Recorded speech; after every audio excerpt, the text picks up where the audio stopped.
¿cómo le fue ayer con la llamada con el presidente Donald Trump?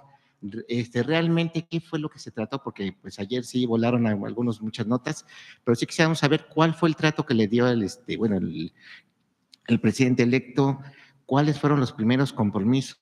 ¿Sí nos puede platicar cómo se dio, en qué contexto se dio esta llamada? Pues dice que fue un poquito más de una hora, ¿no? Muchas gracias, sería la primera. Sí, si se me olvida algo, me ayudas, Juan Ramón. Fue una llamada muy cordial, quiero destacar esto. Él inició la conversación felicitándome por el triunfo en las elecciones, pues le devolví la felicitación, evidentemente, para eso era la llamada, para felicitarle por el triunfo. Y fue una llamada muy cordial en general, hablamos de la buena relación que hay entre México y Estados Unidos. Llegó un momento en que él planteó, está el tema de la frontera, así nada más lo dijo, y yo le dije, sí, está el tema de la frontera, pero va a haber espacio para poderlo platicar. Aprovechó para pedir que le enviara saludos al presidente López Obrador, con quien dijo había tenido muy buena relación. Y esencialmente, ¿verdad? Fue la llamada. Esto que salió de que si me invitó a la toma de posesión y todo esto, me dijo, see you soon, o sea, nos vemos pronto, y le dije, sí, nos vemos pronto. Esencialmente, fue una llamada muy, muy cordial, la verdad.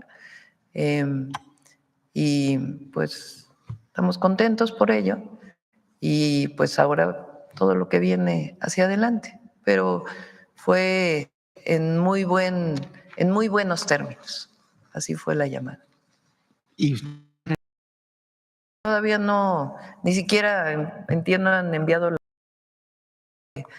de obtener el triunfo, está constituyendo su equipo y pues ya habrá momento para poder definir eso. ¿Sería la posibilidad de que pudiera acudir? Pues sí, vamos a ver, todavía este es día con día. Perfecto. Bueno, y rápidamente en un segundo tema, pues estamos viendo ahorita, pues, gobiernos van, gobiernos entran, y hay, obviamente empiezan los famosos. Y estábamos viendo hace poco, de datos, por ejemplo, de lo que es la cuestión de los homicidios. En el país se acaba de salir un reciente estudio, pero pues que quería yo desde el que dice que de acuerdo a datos oficiales de homicidios definitivos en México, en el 2023 el número total de defunciones por homicidios fue de 32,252.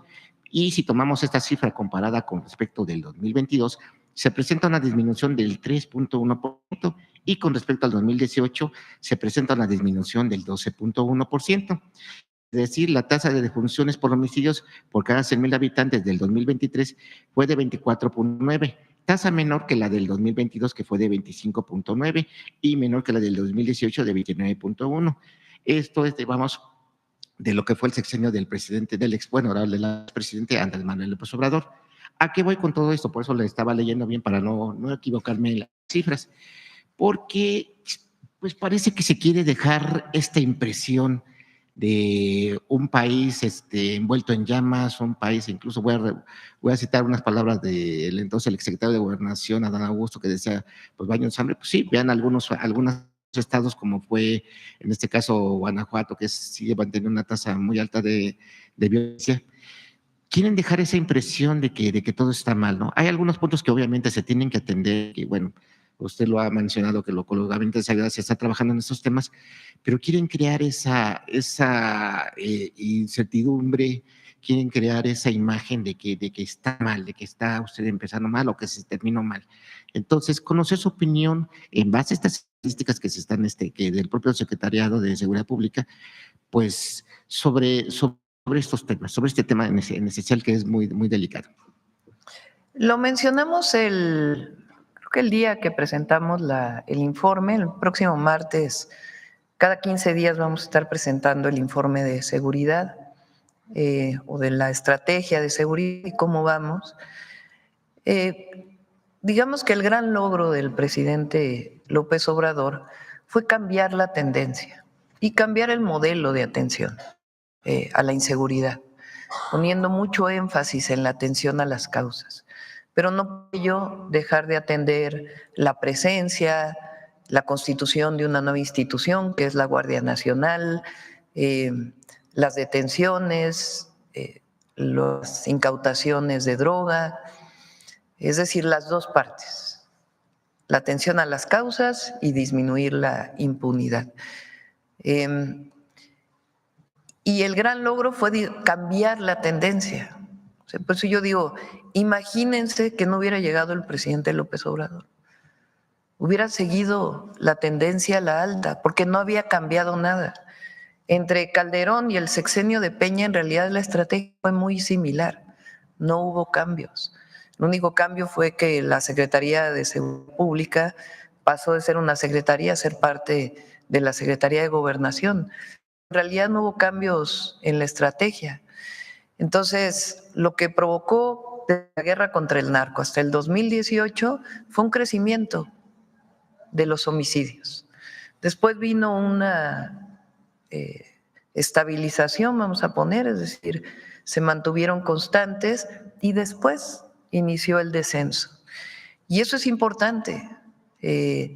Los adversarios decían, es que son muchos homicidios, pero eso no quita que hayan empezado a disminuir. Y el reporte del INEGI lo que muestra es eso, que hay una tendencia a la baja. Y lo que hemos comprometido nosotros es que esta tendencia va a seguir y que estamos fortaleciendo la inteligencia y la investigación y la reducción de la impunidad. Y al mismo tiempo atendiendo las causas y nos va a dar resultados. No es de un día a otro, pero va a seguir dando resultados y va a disminuir la tendencia. Ahora, en este modelo que ustedes están hablando de atención a las causas, porque tal parece que esto ya no les quedó claro lo que es la atención a las causas, pero no solamente estamos hablando de cuestión de justicia, de creación de empleos, oportunidad de jóvenes, sino también de cambiar una cultura que, bueno, de 2 sexenios, incluso que marcó a una generación de lo que es la apología del delito, de crearles un modo de vida que pues realmente no es, es muy violento y que pues realmente no les va a dejar. Pero pues sí, no sé si nos puede explicar un poquito esta atención a las causas, porque pues tal parece que en 6 años no se les quedó grabado este chip. Es el cambio de régimen, es un nuevo modelo de desarrollo económico y de atención, sobre todo a las y a los jóvenes. En el pasado, la educación la convirtieron en una mercancía, la atención a la salud se convirtió en una mercancía. Y con la cuarta transformación lo que estamos haciendo es recuperar los derechos del pueblo de México y ampliarlos. El derecho a la educación, el derecho al empleo, el derecho a un salario digno y justo, el acceso a la vivienda, el derecho a una pensión alimentaria cuando se cumplen los 65 años, el derecho a la educación, a tener acceso a una escuela. Entonces, eso representa atención a las causas. No solamente es Jóvenes Construyendo el Futuro, no solamente es un programa, sino lo que significa es que cambió el modelo al modelo del humanismo mexicano y de la economía moral, que se basa fundamentalmente en la reivindicación de nuestra historia, de nuestros orígenes y de nuestro país, de nuestro pueblo. Y eso lo que ha permitido, pues es que la economía, y lo sabe el comercio en México, pues hoy tenga un mercado interno mucho más vigoroso que lo que tenía en el 2018 o lo que tenía antes. Entonces, este modelo es el que vamos a continuar y además una estrategia particular para seguridad que tiene que ver con inteligencia, investigación, fortalecimiento de la Guardia Nacional, coordinación de las fuerzas para disminuir la impunidad en el país. Entonces, cambió la forma de gobernar de las parafernalias y los privilegios a destinar los recursos públicos para beneficio del pueblo de México. y de grandes proyectos también estratégicos. Entonces, eso es lo que muestra esta tendencia. Y al mismo tiempo la disminución de la pobreza, la disminución de las desigualdades. Eso es lo que no han acabado de entender muchos. Y por eso tiene un apoyo popular muy fuerte el movimiento que representamos, porque ha dado resultados. Y en seguridad hay que seguir, no es que ya esté todo hecho, al contrario, hay que continuar y por eso le damos seguimiento todos los días. Perfecto. Y finalmente, doctora, si nos puede platicar un poquito más sobre esta reforma que esta propuesta de reforma que van a mandar en lo que es en materia de nepotismo. ¿Qué tanto daño le ha hecho el nepotismo al país? Ahí tenemos el Suprema Corte, en donde, del Poder Judicial de la Federación, perdón, en donde pues ya se evidenció pues esta situación de redes familiares. Y le menciono lo siguiente, porque en Diario Basta hemos dado seguimiento pues a varias alcaldías aquí de la Ciudad de México donde lamentablemente tienen este problema. Voy a citar dos para que haya un equilibrio. En este caso es la de la Miguel Hidalgo, en donde pues el alcalde pues aparte de tener familiares, pues tiene también a recomendados de familiares, de concejales, o sea, realmente le está impidiendo llegar a la gente que legítimamente está trabajando.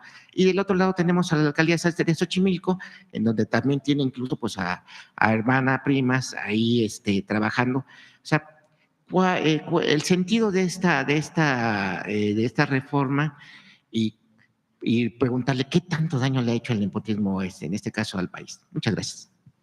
El asunto es el privilegio y las relaciones personales para poder llegar a un espacio.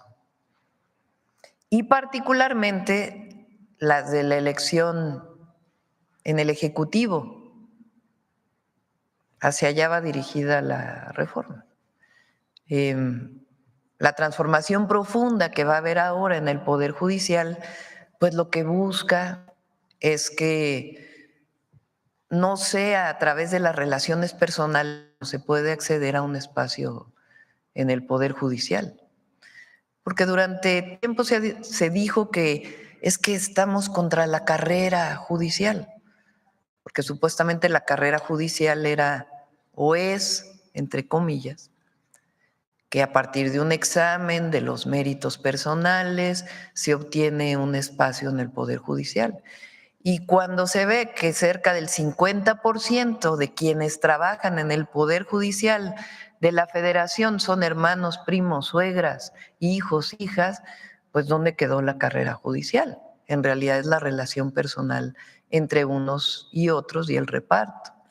Pero particularmente la reforma que vamos a enviar tiene que ver con que un presidente o presidenta municipal no deje a su esposo, a su hijo, a su hermano, porque finalmente es más allá de los méritos personales de la familia, pues es la utilización del espacio público para la propia familia. Entonces, en ese sentido va, de que por lo menos en la elección siguiente no sea un familiar directo el que sea el candidato o candidata de cualquier partido político en el Ejecutivo. Ese es el planteamiento. Sí, adelante. Buenos días, presidenta CONA. Me presento, su servidor Carlos Pozos de LM Noticias, Lor Molécula. Antes de iniciar mi pregunta, me solicitaron compañeros reporteros independientes hacerle de su conocimiento que el expresidente Andrés Manuel López Obrador giró instrucciones para que periodistas independientes tuvieran servicio del Seguro Social. Compañeros aquí como Hans Salazar y pues me muestran este documento en donde el Seguro Social dio de baja el servicio para los compañeros, para sus mamás y para sus papás, y pues están muy preocupados porque pues se quedan sin el servicio del Seguro Social, para que usted lo pudiera tomar en cuenta. Sí, vamos a hablar ahí con el seguro a ver qué pasó. Bien. Se van a mantener todos los derechos que estableció el presidente. Mil gracias. Y ampliarlos, como dijimos. Vamos a trabajar para en lo eso. de COVID, ¿no? Sí. Inicio mi primera pregunta y le quiero compartir esto. En los gobiernos neoliberales, el primer lugar en salidas internacionales la tuvo Vicente Fox Quesada. En su sexenio hizo 105 salidas al exterior. Le sigue Carlos Salinas de Gortari con 91 salidas al extranjero, Ernesto Zedillo 89 salidas al extranjero y Enrique Peña Nieto tuvo 56. Enrique Peña Nieto es el último de los expresidentes que acudió a la reunión del G20. El expresidente Andrés Manuel López Obrador solamente tuvo 9 salidas al extranjero y eso a los expresidentes los llevó a comprar el avión TP-01, el cual pues se tuvo que vender en la administración pasada. Mi pregunta va en ese sentido, Presidenta. Para usted ausentarse por primera ocasión en su administración, necesitas una solicitud de salida que se la envíe al Senado de la República. Quisiera saber si ya se envió esta documentación, este permiso, y si qué le respondió el Senado de la República. Y en ese mismo sentido, Presidenta, mi pregunta es, uno, los discursos de los expresidentes neoliberales eran entreguistas y sumisas en estas reuniones del G20. ¿Cuál será el discurso que usted haga ante estas potencias económicas que acaba de mencionar el canciller? Y la segunda, ¿considera usted que el principal reto de su administración, de su sexenio, será llevar una buena relación con Estados Unidos? Ya se envió al Senado. Ya se envió. Lo que no estoy seguro es si ya se recibió la respuesta, pero ya se envió. Pero no creo que haya ningún problema, ¿verdad? Bueno, es importante lo que preguntas. Cuando uno sale va como representante del pueblo de México y de la nación.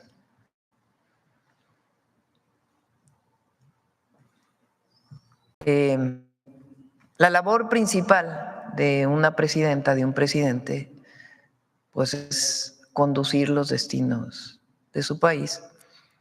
Y agrego en la cuarta transformación para el bienestar del pueblo de México. Entonces uno tiene que tomar eso en cuenta. Segundo, somos libre, independiente, soberano. Y frente a cualquier país del mundo o cualquier reunión multilateral, pues vamos orgullosa de nuestra nación y de nuestro pueblo. Vamos como iguales, nunca subordinados. En la relación bilateral o multilateral, somos un gran país, una gran nación, con un gran pueblo, único en este momento en la historia del mundo, con una conciencia política enorme y con una participación también importantísima. Entonces eso lo vamos a ir a decir, vamos a ir a defender lo que representa nuestro proyecto y también a plantear, por ejemplo, ¿qué pasaría si el 1% del gasto armamentista se destinara a atender a los más necesitados del mundo? Y vamos orgullosos de la potencia cultural que representamos y a mostrar los resultados que hay en México y a hablar desde la perspectiva de lo que representamos, de que no es el mercado el que resuelve los problemas, que está bien que existe el mercado, pero que existen los derechos. La ONU fue quien publicó los derechos, la Carta de Derechos Humanos se llama, ¿no? Del hombre, decían, Declaración Universal de los Derechos Humanos. Y ahí se reconocen los grandes derechos. Y eso es lo que tenemos que reivindicar frente a las guerras, el armamentismo, y que esos recursos se destinen para el bienestar de los más humildes del mundo. Esa es la experiencia de México, reorientar el presupuesto para que ese presupuesto sirva para el desarrollo del país. Entonces, eso es lo que vamos a ir a plantear al G20 de manera, pues con mucho orgullo por lo que representa hoy México en el mundo, y también a reivindicar los derechos de las mujeres y cómo ha avanzado México en todo esto. Entonces, esa es la posición. Antes, en efecto, pues había una relación de subordinación, de agachar la cabeza. No. Y con Estados Unidos yo estoy convencida que va a haber una buena relación. Y cuando se presenten problemas, los vamos a afrontar con dignidad, con orgullo y sabiendo a quién representamos, que es a nuestro gran pueblo y a esta gran nación que tenemos. Disculpe que insista, ¿será su principal reto para su sexenio el llevar una buena relación con Estados Unidos? Pues es uno de los retos. Yo creo que la mayor dedicación que debemos tener es a seguir construyendo bienestar y paz en México. Ese es a donde vamos a destinar el tiempo, las 24 horas del día si es necesario. Y ahí pues la relación con Estados Unidos es muy importante. Y repito, yo estoy convencida que va a haber buena relación y ahí donde haya problemas pues los vamos a afrontar, porque también leo mucha comentocracia que es que no se da cuenta que, pues vamos a ver, no necesitamos adelantarnos, estamos certeros de nuestra estrategia está funcionando, lo vamos a fortalecer ahí donde sea necesario y en el diálogo bilateral pues vamos a trabajar, y en el momento de la revisión, porque no es renegociación, de la revisión del tratado también pues tenemos grupos de trabajo que han venido trabajando desde hace tiempo, incluso no solo con empresarios mexicanos, sino con empresarios de Estados Unidos que tienen inversiones en México y empresarios mexicanos que tienen inversiones en Estados Unidos, como fue una de las primeras reuniones que tuvimos, que fue la del 15 de octubre, en donde aquí participaron empresarios y empresarias de los dos lados de la frontera. Presidenta, el pasado jueves 24 de octubre fue nota de primera plana en varios medios de comunicación, como La Jornada y La Reforma, el periódico Reforma, la salida de Emilio Azcárraga Gallén de la presidencia de Televisa. Usted ese mismo día se reunió con el señor Bernardo Gómez. De la reunión se dijo que habían hablado respecto a las elecciones de Estados Unidos. Específicamente sobre Televisa, los mexicanos queremos saber qué le planteó el señor Gómez. ¿Planteó el rescate o un Fobaproa de Televisa? Preguntarle, en el caso de Televisión Azteca, por no haber cumplido sus obligaciones, pues existe la posibilidad de que el Estado mexicano pueda ser demandado por estas decisiones del Poder Judicial en autorizarle un amparo a esta compañía televisora.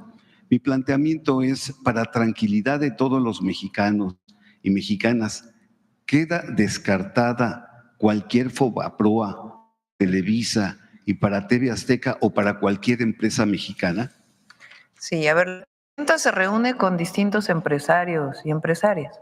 Me reuní con el ingeniero Carlos Slim, tengo varias reuniones planteadas, entre otras me reuní con Bernardo Gómez, entró por la puerta central, salió, no hay absolutamente nada que esconder, y en estas reuniones no se negocia nada en lo oscurito, jamás, si no somos como los gobiernos de antes, sino sencillamente se habla de del desarrollo de México.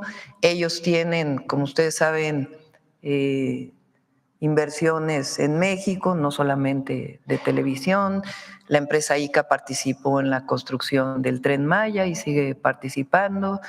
Entonces son reuniones de trabajo formales, cordiales, en donde es importante pues encontrarse. Jamás se va a comprometer un peso del recurso público para el rescate de una empresa privada o para un acuerdo de relaciones comerciales con algún medio de comunicación. No somos gobernantes del pasado, sino sencillamente son reuniones cordiales entre la presidenta, algunos empresarios, donde la mayoría de ellas participa el equipo. Y finalmente, presidenta, ante la proximidad de la temporada invernal, en sus 100 compromisos, el 92 y el 93 dice el atender integralmente los estados de contaminación atmosférica de Monterrey, Guadalajara y la Ciudad de México. Usted ya habló ayer de los ríos de Lerma, Santiago y Atoyac. Mi pregunta sería, ¿cuáles serán las acciones integrales para combatir la contaminación atmosférica? ¿Qué hará nuestro país en materia de electromovilidad que usted impulsó como jefa de gobierno en esta capital con los concesionarios? Sí, me acordé de un tema porque estoy muy interesada. Los consorcios que participaron en el Tren Maya ganaron el concurso de polos de bienestar en el Istmo de Tehuantepec y también el desarrollo del puerto de Salina Cruz y de Coatzacoalcos. Todo esto fue durante el sexenio del presidente López Obrador. Y tienen cierto atraso. El corredor transísmico es fundamental que opere con el máximo de operación de Salina Cruz y de Coatzacoalcos, porque son los dos grandes puertos que permiten la entrada de mercancías, pasan a través del interoceánico y del Pacífico al Golfo, o de Asia a Europa, o de Europa a Asia, y también los polos de bienestar que están en el… Entonces, uno de los temas que platiqué tanto con el ingeniero Slim, que a través de una de sus empresas participó también en el Tren Maya, como en el tema de ICA, pues es que realmente estén interesados en desarrollarlo. Ese fue uno de los temas principales de la reunión. Bueno, sobre decías de la contaminación. Estamos trabajando inclusive en la Secretaría de Ciencia y Tecnología con investigadores de distintas universidades. Se habla mucho a veces de la contaminación atmosférica de la Ciudad de México y el Estado de México, de la zona metropolitana del Valle de México. Pero la zona metropolitana de Monterrey tiene problemas graves de contaminación, también la zona metropolitana de Guadalajara, pero particularmente Monterrey. Se ha hablado mucho de que si es la refinería quien provoca las contingencias ambientales o son otras fuentes. Entonces, uno de los temas que vamos a desarrollar, entre otros, con instituciones de la UNAM, con lo que era el Centro de Ciencias de la Atmósfera, hoy Instituto, creo que de Ciencias de la Atmósfera y Cambio Climático se llama, es que nos ayuden a hacer el inventario de emisiones de la zona metropolitana de Monterrey.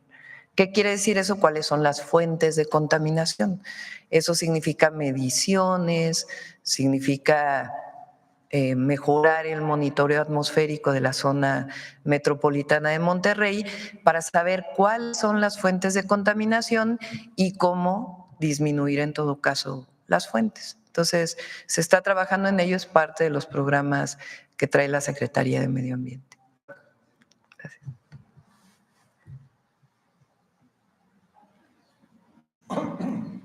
Gracias, presidenta. Adriela Escobar, de Proceso. Primero, bueno, hablar sobre el tema, ya se ha hablado un poco en el asunto de la seguridad, insistir en el tema de lo que tiene que ver con Sinaloa, sobre todo porque, bueno, pues se sigue viendo la ciudadanía envuelta en cuestiones de violencia, algunos, bueno, es también lo que tiene que ver con el cierre de sus propios negocios. Sin embargo, bueno, en el entorno y en el origen de que se ha planteado aquí, que tiene que ver con el asunto de pues la detención de Ismael El Mayo Zambada, en una investigación de Proceso se devela que precisamente este acuerdo que se tuvo con una agencia de Estados Unidos, con uno de los hijos del Chapo, pues se vino planeando desde hace casi un año, y que en esta incluso intervino la Oficina de Investigaciones de Seguridad Nacional de Estados Unidos, quien, de acuerdo con esta investigación, pues ayudó a uno de los hijos, a Joaquín, a poder, más que planear, más bien a darle pues los elementos para llevarse a Ismael El Mayo Zambada. La planeación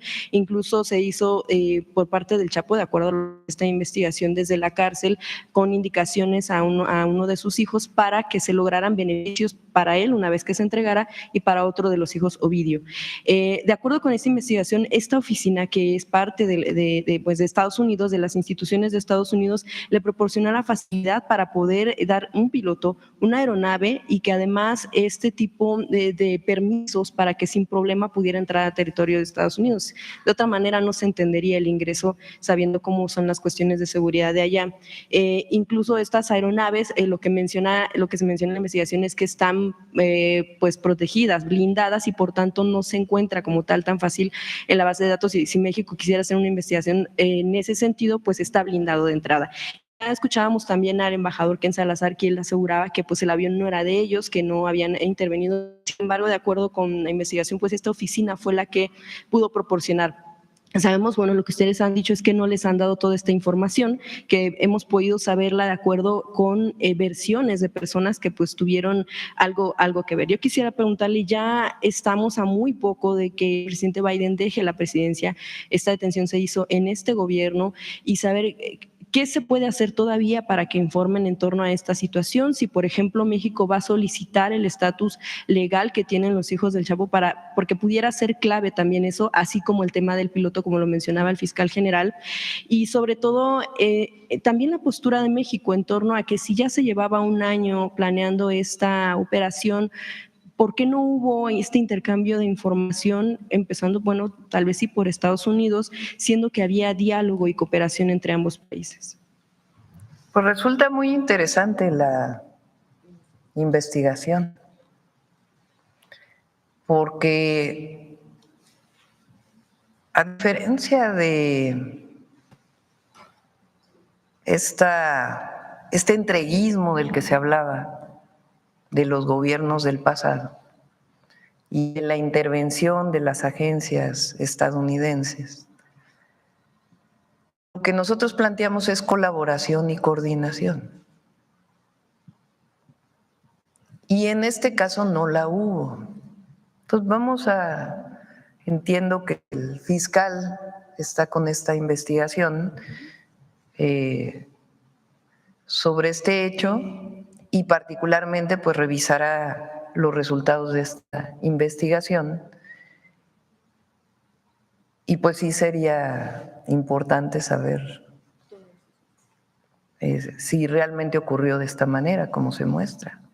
¿A qué atribuiría usted el hecho de que, no nada más en este gobierno, también en el anterior, a pesar de que se estuvo solicitando la información, de que no se diera y de que se estuviera operando de esta manera? Sobre todo porque en un principio en México, bueno, pues estuvo avanzando un tanto a ciegas, porque incluso se dio información errónea en torno a porque no recibían esa información de lo que había sido en Estados Unidos. Aún cuando en Estados Unidos veían estos tropiezos, en México no colaboraron en este sentido. Y bueno, dice el fiscal que se va a ir desahogando la información conforme se vayan dando las audiencias. Sin embargo, entre gobiernos, ya no a lo mejor entre fiscalía, sino entre gobiernos, ¿qué falló en esta cooperación, en este diálogo, o qué oculta Estados Unidos para hacer este tipo de operaciones sin que de acuerdo a la información oficial, esté enterado? Pues eso es lo que ellos tienen que contestar. O sea, quien tiene que contestar son las agencias que participaron y el gobierno de Estados Unidos. Porque en el periodo del presidente López Obrador ha sido uno de los periodos de más extradiciones, por ejemplo.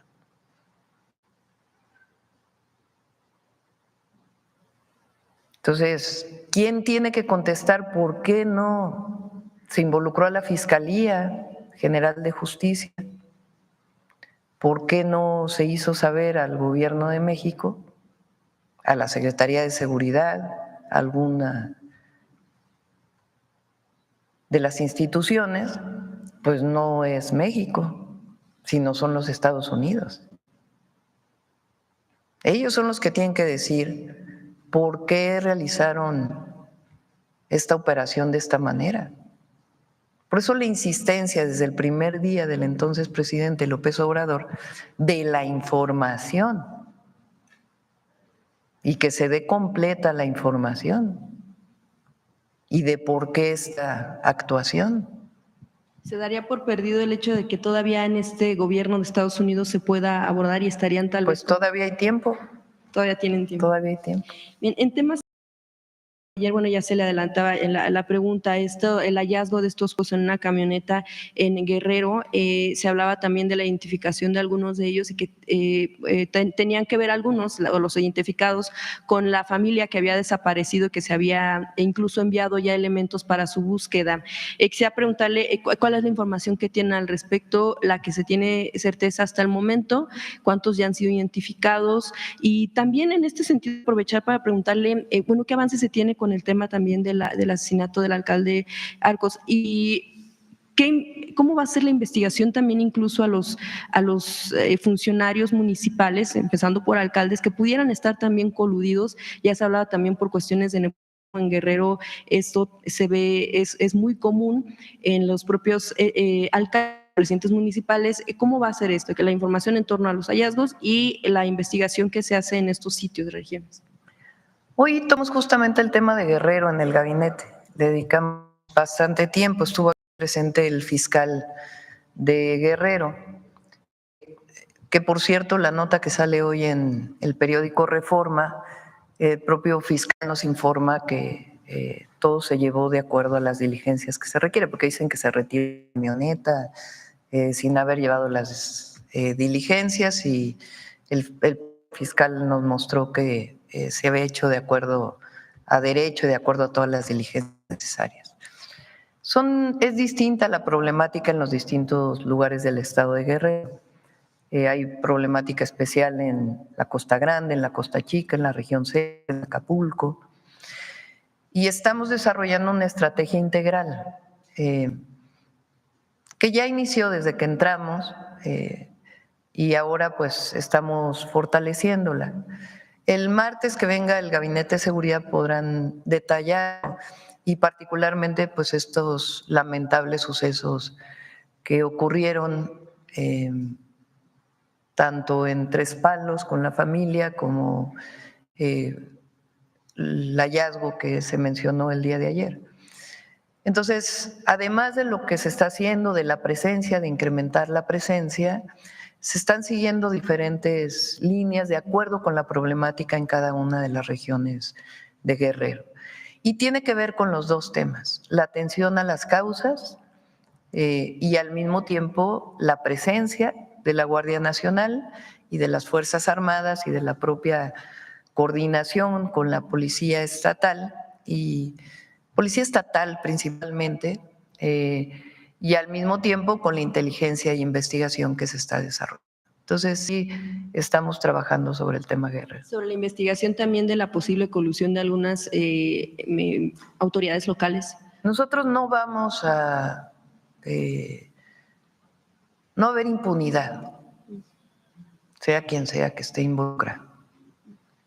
Nuestra obligación es proteger a la población de todo el país y erradicar la corrupción en cualquier lugar donde se encuentre. Y no, en ningún caso puede tolerarse el vínculo entre la delincuencia y la autoridad. Pero también se tienen que tener pruebas para ello, porque también se puede decir, pero si no se tiene pruebas de ello, pues no se puede abrir una carpeta de investigación, porque todo tiene que ser dentro del marco de la ley. Entonces, Guerrero y en cualquier otro lugar, la estrategia de seguridad y su particularidad por también la propia historia de Guerrero. Gracias, presidente. Y finalmente, en el tema del INE, todavía sigue esta incertidumbre por si avanzar o no en el asunto de la organización de la elección por voto popular para jueces, magistrados y ministros. Esto en el marco… Qué bueno que lo dicen. ¿Saben que el INE está pidiendo más recursos que los del año pasado para el presupuesto 2025? Pues ¿cómo? El año pasado hubo gasto de partidos políticos, gasto de campañas, todo ese financiamiento. ¿Cómo que más recurso en el 2025 que lo que gastaron en el 24? Pues sí, pero si no hay campañas, no hay financiamiento a partidos políticos, eso está establecido en la Constitución. Entonces, ahí sí vamos a esperar a ver qué dice el INE, pero ahí sí un llamado al Poder Legislativo, la Cámara de Diputados, porque no puede ser, o sea, no puede ser. También, por ejemplo, el Poder Judicial, pues ya van a bajar los sueldos a partir por lo menos del próximo año. Es muy probable que sea una negativa lo que están pidiendo pues de aumento. Nosotros tenemos que poner, por lo que me explica la Secretaría de Hacienda, el presupuesto que plantea el INE, pero es un llamado al INE a la racionalidad. O sea, los privilegios no van con el momento que está viviendo nuestro país. Y realmente, pues, que desglosen en qué se va a gastar tanto dinero. Y en todo caso, a la Cámara de Diputados, pues, para que revise, que son los que tienen la autoridad de aprobar el presupuesto, por qué el INE está pidiendo tanto recurso.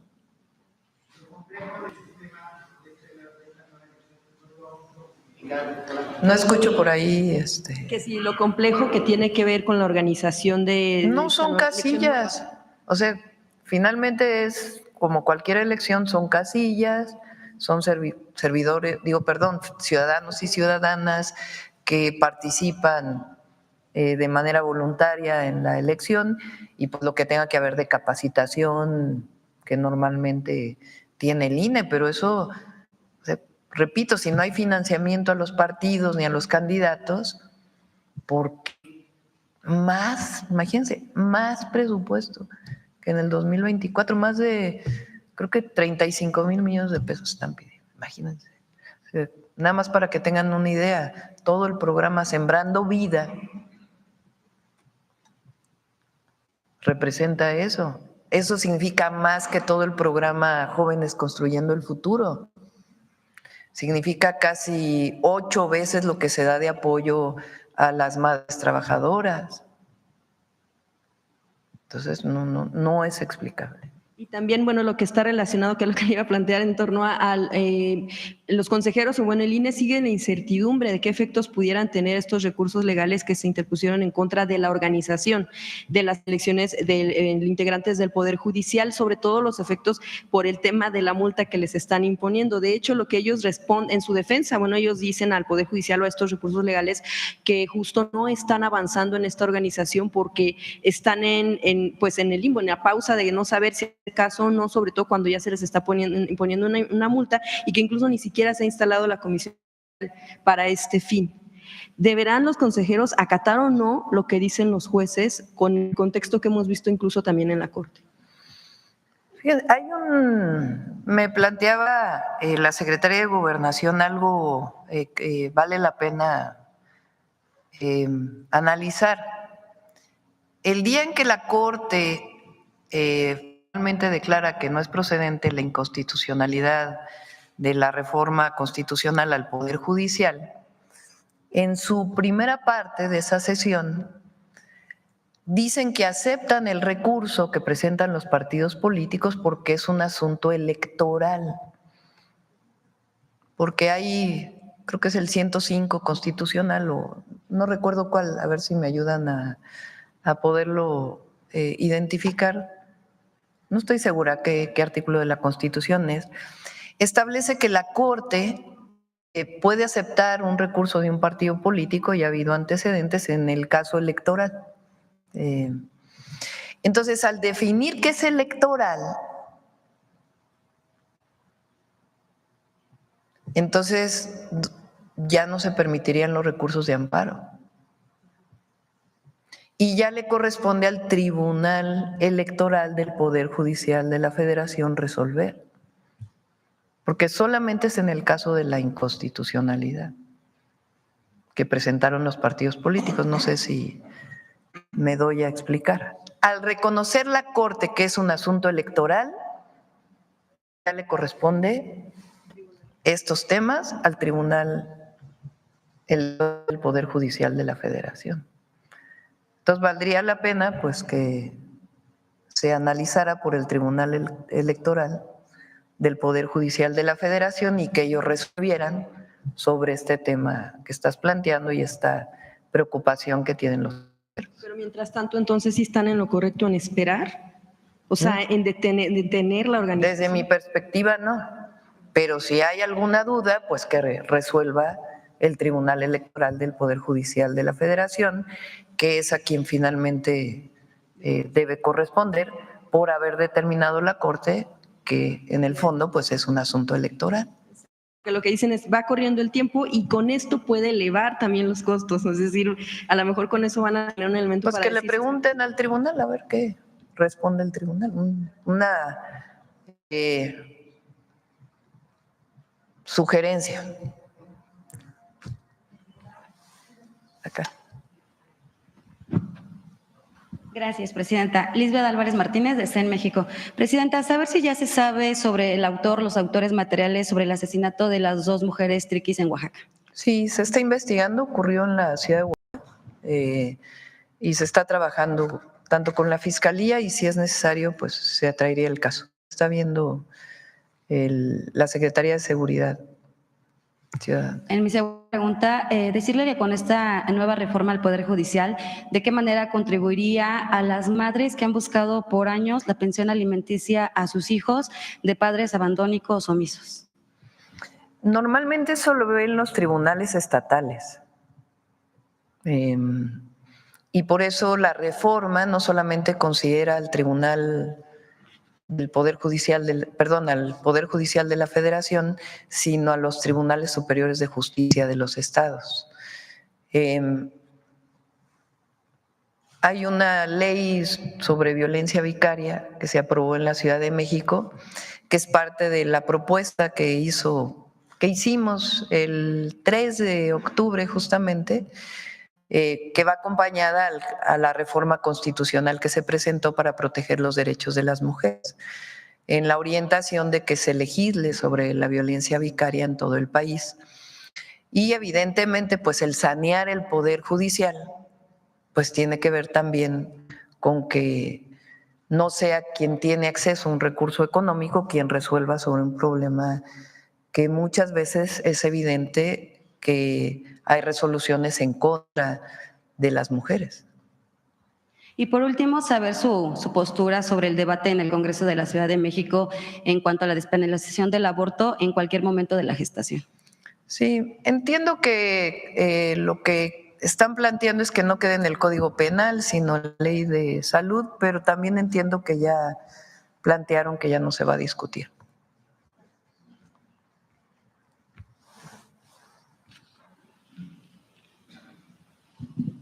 Buen día, Vianney Fernández de Canal 11. Regreso al G20. Nos decía el canciller, el 80% de la inversión mundial estará en ese encuentro. Ya nos dijeron quiénes son los solicitantes de una reunión con usted, pero ¿usted solicitará alguna reunión con alguna lideresa o líder mundial para hablar sobre inversión y planes de desarrollo? Pues estamos revisando con el canciller. Voy un día. Salgo el sábado en la tarde, creo que sí, ¿no? El sábado en la tarde. Es el domingo la reunión, ¿no? El lunes la reunión. Salimos el domingo, perdón. El domingo salimos en avión comercial, hace escala en Panamá. Llegamos a Río de Janeiro y al otro día hay 2 reuniones de todos los jefes de Estado, o jefa y jefes de Estado, o jefas y jefes de Estado. En donde nos toca participar en el tema de pobreza, que es la primera, y de gobernanza internacional, que es la segunda.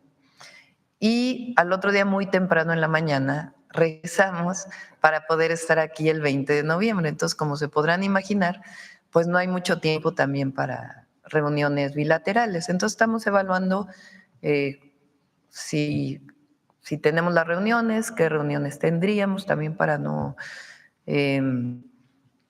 pues cerrar la posibilidad de otras reuniones que se están planteando, de unas sí y otras no, sino cuáles son de interés para para el pueblo de México y para México. Pero aprovecho tu pregunta porque ya ven que decían que con la reforma al Poder Judicial se iban a ir todas las inversiones y que ya no iba a haber Estado de Derecho y que toda esta parafernalia que se desarrolló para poder evitar que pasara la reforma al Poder Judicial. Y en realidad no es cierto. Ayer estuvo aquí Mercado Libre, que tiene muchas inversiones. El secretario Marcelo Ebrard se ha estado reuniendo, está desarrollando tanto nuestra estrategia de polos de bienestar con distintas secretarías como el portafolio de inversiones que vienen a México. Entonces hay muchísimas inversiones que quieren llegar a México y que, como lo hemos dicho, nuestro objetivo no solo es que aumente la inversión extranjera directa, sino el bienestar del pueblo de México. Entonces, por eso las inversiones pues tienen que estar dadas a que se ubiquen en aquel lugar en donde haya recursos. Si es que, por ejemplo, usan mucha agua, pues donde haya agua, no en lugares donde no hay este recurso, que sea o que brinden salarios justos, buenos salarios a las mexicanas y mexicanos y que también tengan una parte de cadenas productivas que se puedan desarrollar con empresas nacionales. Entonces, el interés de invertir en México es muy grande. Dado que el tema de este año es combate a la desigualdad y la pobreza, ¿se pondrán como ejemplos los programas sociales como para las otras naciones ante la posibilidad de que la puedan replicar? El aumento salarial, con esta idea de a muchos países, particularmente en México, pero en muchos países de América Latina se planteó que no podían aumentar los salarios porque eso es ser inflacionario y el ejemplo de México demuestra que no es así. Y al mismo tiempo, algunos programas sociales que han sido muy importantes, pensión adulto mayor, pero nosotros vamos a poner en el centro el programa Sembrando Vida, porque es un programa que disminuye pobreza, genera desarrollo regional y local, disminuye migración porque se fortalece la relación con la tierra y con el vínculo productivo de la agricultura y la siembra de árboles, y al mismo tiempo tiene beneficios para capturar carbono y reducir los impactos del cambio climático. Si un porcentaje de lo que se dedica al armamentismo, a las guerras, se destinara para hacer Sembrando Vida por el mundo, otro mundo tendríamos. Entonces, con ello hablamos de la paz, hablamos del cambio climático, hablamos de la justicia social y hablamos también de que atendiendo las causas es la mejor manera de disminuir la migración. Entonces, es un programa que vamos a fortalecer y que para nosotros es fundamental que se dé a conocer en el mundo y que se siga avanzando en tener mucho Sembrando Vida y el propio nombre del programa. En vez de sembrar guerras, pues sembremos paz y sembremos vida. Y por último, Presidenta, ya nos habló un poco de lo que será la postura de México en el G20, pero en específico, ¿habrá un posicionamiento de liderazgo por parte de México o de unidad regional ante la llegada de Donald Trump a la Casa Blanca? El tema de la llegada de Donald Trump a la Casa Blanca, digamos, obviamente nosotros estamos preparados frente a cualquier tema, pero hay que irlo viendo poco a poco. No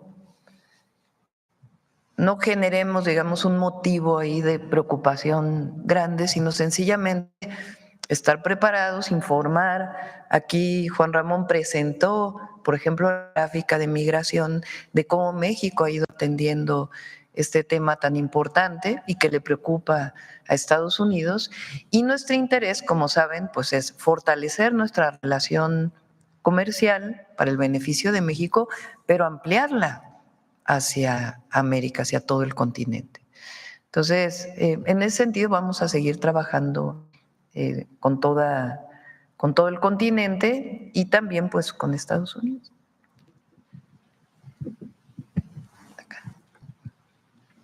Yo creo que ella es la última porque vamos a cerrar con Suave Patria. Buenos días, presidenta. María Berza, de la agencia AP. Una precisión sobre lo que ha comentado usted de la llamada con Donald Trump. Dijo que él planteó el tema de la frontera. Quería saber si en concreto especificó o habló del cierre de la frontera o dijo… No, fue muy general la reunión y muy cordial, la llamada de teléfono. También le quería preguntar si usted le preocupa el alto índice de letalidad y de muertes colaterales que ha habido en este primer mes de su gobierno. Algunos de estos muertos colaterales pues, han sido inmigrantes. Usted ha dicho que se están investigando estos sucesos, pero quería saber si más allá de eso hay una preocupación de estos datos. Hay estrategia para atender la seguridad. En los casos en donde presumiblemente puede haber un abuso de algún elemento de las Fuerzas Armadas, hay un camino planteado y un protocolo para que haya la sanción por parte de las Fuerzas Armadas y en todo caso también la intervención del Ministerio Público. Entonces hay un protocolo y hay una estrategia integral para atender los problemas de inseguridad que hay en el país, que tiene que ver con la construcción de la paz en México. Y aprovechando la presencia también del canciller, presidenta, él ha mencionado que el programa de movilidad y de gestión de la migración pues, ha sido un éxito, que está funcionando. Hablan de una visión y un programa humanitario.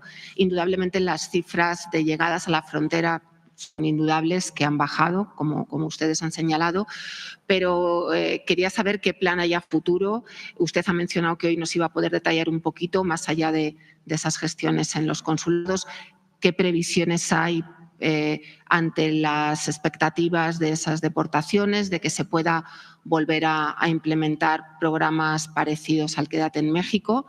Y también, bueno, preguntarle al canciller o a usted si se puede llamar un programa humanitario cuando en el sur que acabamos de estar lo que hay es un control absoluto de los grupos del crimen organizado de fronteras que antes…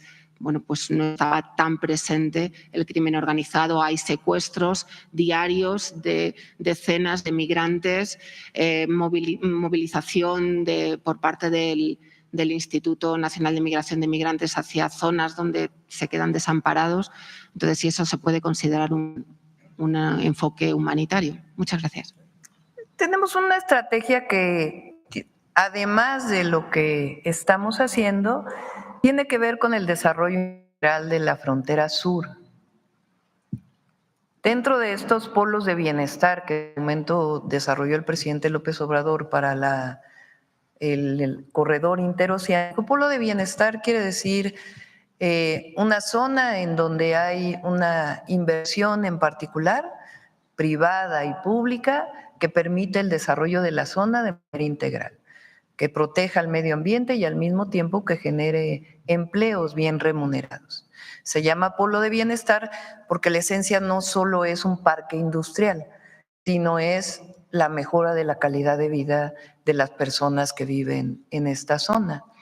Entonces, hay el planteamiento de 2 polos de bienestar en la frontera y particularmente en Tapachula, que es una ciudad fronteriza que tiene diversas problemáticas. Le llamamos humanitario porque lo que buscamos no solamente es la contención de la migración en el sur, sino que pueda haber empleo. Y se llama humanitaria porque nuestra visión es que la esencia de la disminución de la migración tiene que ver con la atención a las causas. Y por eso ampliar este proyecto tiene que ver con el desarrollo de esta frontera a partir de diversos incentivos de inversión pública y también de atracción de la inversión privada. De tal manera que si llega un migrante a esta zona también tenga la oportunidad del empleo, y ahí en esta zona hoy también hay la posibilidad de tener el acceso a los permisos que da CBP por parte de Estados Unidos. Entonces, sí es una visión humanitaria y los problemas de inseguridad tienden con la estrategia que estamos planteando. Uno de los proyectos más ambiciosos es el de la línea K del interoceánico. Es decir, que el tren que hoy corre por el istmo de Tehuantepec, que tiene una línea hacia Tabasco que va a llegar hacia Dos Bocas, es el desarrollo que ya tiene un avance importante hasta la frontera en Ciudad Hidalgo. Y desde el presidente López Obrador, y es nuestro interés, y es una de las tareas que tiene el canciller, es que este tren pueda continuar hacia Guatemala.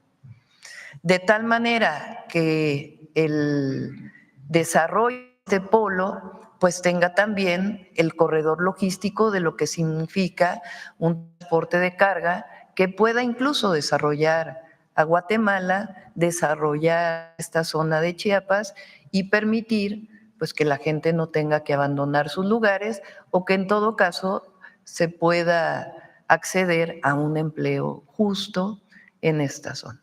Más allá de la investigación criminal que hay de grupos delictivos que se dedican a la trata de personas vinculada con la migración. Y, presidente, usted mencionó esta misma semana, perdón. Sí. Gracias. Nada más comentarle que de hecho ya iniciamos los trabajos con Guatemala, como nos indicó la presidenta, y tuvimos una primera reunión telefónica todavía, pero ya con equipos con el canciller guatemalteco, y estamos anticipando que a más tardar para principios del año que entra tendremos ya el proyecto ejecutivo a la consideración de la presidenta Sheinbaum y del presidente Arévalo. De manera que esta parte va avanzando. Y la otra modalidad será, obviamente, en esta negociación fronteriza en el sur, en el desarrollo de la frontera sur y del polo que ha comentado la presidenta, se involucrará también a Belice y también participarán más activamente, desde luego, los estados fronterizos, Chiapas, Tabasco y Quintana Roo. De manera que el proyecto del polo es muy ambicioso, es complejo, pero incluye todos estos elementos y yo podría decir que está ya avanzando.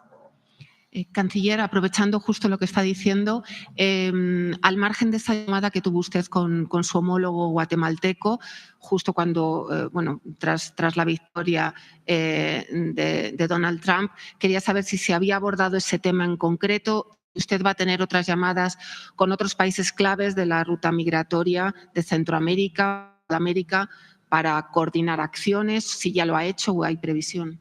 Sí, no específicamente en relación al resultado electoral en los Estados Unidos. Eso, como ha señalado también la presidenta, pues vamos a seguir trabajando con ellos, y ahora que se arme su equipo de transición, seguramente habrá ya contactos más formales. Pero la coordinación con Centro y Sudamérica, por supuesto, esa ha continuado. Y de hecho, pues, es parte del concepto integral de movilidad cuando decimos que vamos a seguir atendiendo las causas estructurales con algunos de estos programas que ya se están llevando a cabo en algunos países de Centroamérica con apoyo de la AMEXID, que es la Agencia Mexicana de Cooperación para el Desarrollo. De manera que esa coordinación va a seguir, y desde luego también esperamos que la posición, digamos, geopolítica de México nos da la oportunidad natural de seguir manteniendo un liderazgo en la región latinoamericana de coordinación en los mismos términos que queremos mantener la interrelación con América del Norte y con el mercado al cual pertenecemos, de manera coordinación, pero no específicamente en reacción a algún evento electoral reciente.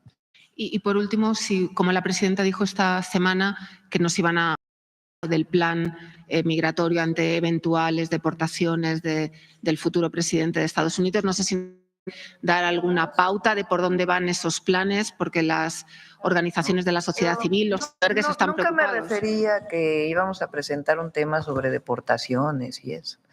Nuestra defensa de las y los mexicanos en Estados Unidos siempre va a estar ahí. Y vamos a esperar. Nuestro plan tiene que ver con el desarrollo fundamentalmente del sur. Vamos a continuar con el desarrollo del sur-sureste y particularmente de la frontera Chiapas-Guatemala. Ya vamos a ver aquí último porque ya se nos hizo. Es una sola pregunta. Sí, es una sola pregunta. Buenos días, señora presidenta. Buenos días a todos los presentes. Elías Fernández, de Noticias del Movimiento Conciencia y colaboradora del programa radiofónico Iztaccíhuatl en el Sendero de la Luna, así como del canal de YouTube Animales con Derechos, uniendo causas, conectando derechos. Señora presidenta, le platico que del 21 al 29 de septiembre pasado tuvo lugar el primer Festival Cultural y Académico por los Derechos de los Animales y contra la Violencia en el Complejo Cultural Los Pinos. Se dieron cita la academia, las artes, la literatura, la poesía, la música, el teatro, el derecho, la filosofía, la historia, la fotografía, el periodismo, el cine documental, la ilustración, el dibujo y la naturaleza. Hubo talleres didácticos para toda la familia, juegos y mesas informativas. En el festival se pudieron visitar 2 magníficas exposiciones auspiciadas por 3 secretarios de Estado y por el Gobierno del Estado de México. Estas podrán ser vistas nuevamente por el público del 26 de noviembre al 1 de diciembre próximos. Señora presidenta, permítame entregarle un compendio de lo que aconteció en el festival, proyectado y coordinado en todo su contenido por el Movimiento Conciencia, en el que intervinieron actores de destacadas trayectorias y de firmes convicciones. Recordemos que el Movimiento Conciencia en este espacio de la mañanera fue construyendo con el Ejecutivo Federal la reforma constitucional en materia de protección y cuidado animal, misma que forma parte del paquete de reformas constitucionales que se enviaron al Congreso el 5 de febrero pasado. En dicho compendio hemos incluido algunas peticiones dirigidas a usted con carácter interdisciplinario provenientes de los participantes del festival, quienes trataron desde sus diversas asignaturas el tema con rigor y profesionalismo. Una de esas peticiones en particular está dirigida a la secretaria de Medio Ambiente y Recursos Naturales, Alicia Bárcena, por parte del escritor, poeta y ambientalista mexicano Homero Aridgis, quien también nos acompañó en estas jornadas por los animales. Durante la clausura del festival, autoridades, activistas, los propios participantes y el público en general manifestaron su respaldo para que haya una segunda edición del mismo el próximo año. En este encontraron una fuente de conocimiento sobre el tema animal y sus repercusiones en la sociedad y un gran estímulo para conseguir aportando desde sus respectivas disciplinas y acciones cotidianas. Para las autoridades, este tipo de eventos también pueden resultar de utilidad para normar sus criterios al respecto. Este festival se irá enriqueciendo y sin duda llegará a ser un referente único a nivel mundial. La pregunta, señora presidenta, es: ¿usted apoyaría al Movimiento Conciencia para que se lleve a cabo una segunda edición del Festival Cultural y Académico por los Derechos de los Animales y contra la Violencia para el siguiente año 2025 en el Complejo Cultural Los Pinos? Sí, claro que sí. Le pedimos a la secretaria Bárcenas que los pueda atender. Espero que ya esté por aprobarse en la Cámara de Diputados la reforma constitucional de protección a los animales. Aquí está el compendio, ¿a quién se lo dejo? Sí, claro que sí. Gracias. Muchas gracias. Gracias, vamos a cerrar con la cápsula.